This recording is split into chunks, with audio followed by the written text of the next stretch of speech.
قرآن میں ہزاروں واقعات کے درمیان صرف ایک آیت میں ذکر ہونے والے دو نام آخر اتنے پر اسرار کیوں ہیں؟ ہاروت اور ماروت، دو ایسی ہستیاں جن کے بارے میں صدیوں سے سوالات پوچھے جا رہے ہیں۔ کیا وہ واقعی فرشتے تھے؟ کیا انہوں نے لوگوں کو جادو سکھایا؟ کیا وہ انسانوں کے امتحان کے لیے آئے تھے؟ یا ان کے بارے میں جو مشہور کہانیاں سنائی جاتی ہیں وہ حقیقت ہیں یا محض روایات؟ اور سب سے بڑا سوال، اللہ نے انہیں بابل ہی میں کیوں بھیجا؟ آج ہم قرآن و تفسیر، تاریخ اور مشہور روایات کی روشنی میں ہاروت اور ماروت کی وہ کہانی جانیں گے جو آج بھی لاکھوں لوگوں کے ذہنوں میں سوال بن کر زندہ ہے۔ مگر اس کہانی کا آغاز ہاروت اور ماروت سے نہیں ہوتا، اس کا آغاز ہوتا ہے ایک ایسے شہر سے جسے دنیا بابل کے نام سے جانتی ہے۔ بابل صرف ایک شہر نہیں تھا، یہ ایک سلطنت تھی، ایک تہذیب تھی، ایک سوچ تھی۔ دریائے فرات کے کنارے آباد یہ شہر اپنے وقت کی طاقت، دولت اور علم کا مرکز سمجھا جاتا تھا۔ اونچے محلات، عظیم عبادت گاہیں، وسیع بازار، لیکن اس شہر کی ایک اور پہچان بھی تھی، ایک تاریخی پہچان۔ یہاں نجومی آسمان کو پڑھتے تھے، یہاں وقت کا حساب لگایا جاتا تھا، یہاں لوگ ستاروں سے اپنی تقدیر پوچھتے تھے۔ آج بھی ماہرین بابل کی سرزمین سے ایسی تختیاں نکالتے ہیں جن پر عجیب و غریب منتر اور جادوئی تحریریں موجود ہوتی ہیں۔ یہ کوئی افسانوی دنیا نہیں تھی، یہ ایک حقیقی شہر تھا، مگر جتنا عظیم یہ شہر تھا اتنا ہی خطرناک اس کا فتنہ بھی تھا۔ بیماری ہو تو جادوگر کے پاس جاؤ، دشمن ہو تو جادوگر کے پاس جاؤ، محبت چاہیے تو جادوگر کے پاس جاؤ۔ گویا لوگوں کا اعتماد اللہ سے ہٹ کر جادو پر منتقل ہو رہا تھا۔ لیکن بابل کے فتنے سے پہلے ایک اور واقعہ پیش آتا ہے۔ حضرت سلیمان علیہ السلام، وہ نبی جنہیں اللہ نے ایسی بادشاہت عطا فرمائی تھی جو دنیا میں کسی اور کو نصیب نہ ہوئی۔ ہوا، پرندے، جنات سب اللہ کے حکم سے ان کے تابع تھے۔ مگر جب سلیمان علیہ السلام دنیا سے تشریف لے گئے تو شیاطین نے ایک زہریلا پروپیگنڈا شروع کر دیا۔ انہوں نے کہنا شروع کیا سلیمان نبی نہیں تھے، وہ جادوگر تھے، ان کی طاقت جادو سے آتی تھی۔ اور پھر لوگوں کے سامنے ایسی جھوٹی کتابیں اور ایسے جعلی علوم لائے گئے جنہیں سلیمان علیہ السلام سے منسوب کیا گیا۔ آہستہ آہستہ جھوٹ سچ کا لباس پہننے لگا۔ تب اللہ تعالیٰ نے قرآن میں اعلان فرمایا، سلیمان علیہ السلام نے کفر نہیں کیا بلکہ شیاطین نے کفر کیا جو لوگوں کو جادو سکھاتے تھے۔ یہ آیت صرف سلیمان علیہ السلام کی صفائی نہیں تھی، یہ ہمیں آگے ہاروت اور ماروت کی طرف لے جاتی ہے۔ کچھ روایات میں آتا ہے کہ جب زمین پر گناہ بڑھ گئے تو فرشتوں نے عرض کیا، یا اللہ، یہ انسان تیری نعمتیں پا کر بھی نافرمانی کرتے ہیں۔ اللہ نے فرمایا، تمہارے اندر وہ خواہشات نہیں جو انسان کے اندر رکھی گئی ہیں۔ فرشتوں نے پھر بھی اصرار کیا۔ تب دو ہستیوں کا انتخاب ہوا، ہاروت اور ماروت۔ انہیں انسانی خواہشات کے ساتھ انسانی ماحول میں انسانی آزمائشوں کے درمیان بھیجا گیا اور ان کی منزل تھی بابل۔ جب ہاروت اور ماروت بابل میں پہنچے تو لوگ ان کے پاس آنے لگے، کچھ علم کے لیے، کچھ طاقت کے لیے، کچھ انتقام کے لیے، کچھ خواہشات کی تکمیل کے لیے، مگر ہر بار ہر شخص کو سب سے پہلے ایک ہی جملہ سننے کو ملتا تھا، ہم صرف ایک آزمائش ہیں، بس کفر مت کرو۔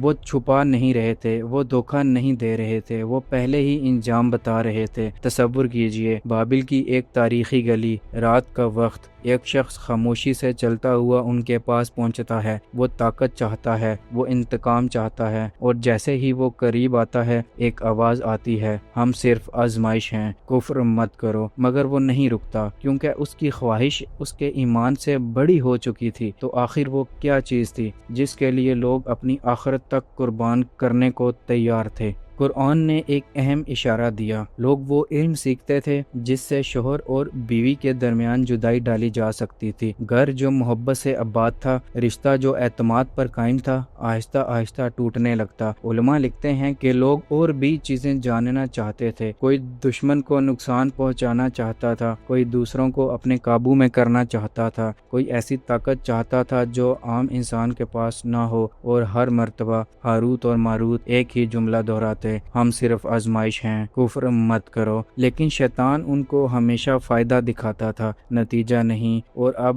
ہم اس حصے کی طرف آتے ہیں جسے شاید آپ نے سب سے زیادہ سنا ہوگا، ہاروت اور ماروت کی مشہور ترین روایات۔ لیکن پہلے ایک بات یاد رکھیں، یہ روایت قرآن میں موجود نہیں۔ امام ابن کثیر سمیت بہت سے علماء اسے کمزور قرار دیتے ہیں، بعض اسے اسرائیلی روایت بھی شمار کرتے ہیں۔ روایت کے مطابق بابل میں ایک عورت تھی، بہت حسین، بہت ذہین، اس کا نام تھا زہرہ۔ وہ ہاروت اور ماروت کے پاس آئی۔ پہلے دن انہوں نے انکار کیا، دوسرے دن پھر انکار کیا، تیسرے دن وہ آزمائش سامنے آئی جس کے بارے میں آسمانوں پر گفتگو ہوئی تھی۔ روایت یہ دعویٰ کرتی ہے کہ ہاروت اور ماروت انسانی خواہشات کے امتحان میں مبتلا ہو گئے، اور پھر زہرہ نے وہ الفاظ سیکھ لیے جن سے آسمانوں کی طرف اٹھا جاتا تھا۔ وہ بلند ہونے لگی مگر اللہ نے اسے روک لیا، اور روایت کے مطابق وہ ایک ستارہ بنا دی گئی، وہی ستارہ جسے دنیا زہرہ یا وینس کہتی ہے۔ آج بھی مغرب کے بعد آسمان میں جو روشن ترین ستارہ چمکتا ہے، شاید وہ یاد دہانی ہے کہ جو خواہش کے پیچھے بھاگے وہ ستاروں میں گم ہو جاتا ہے۔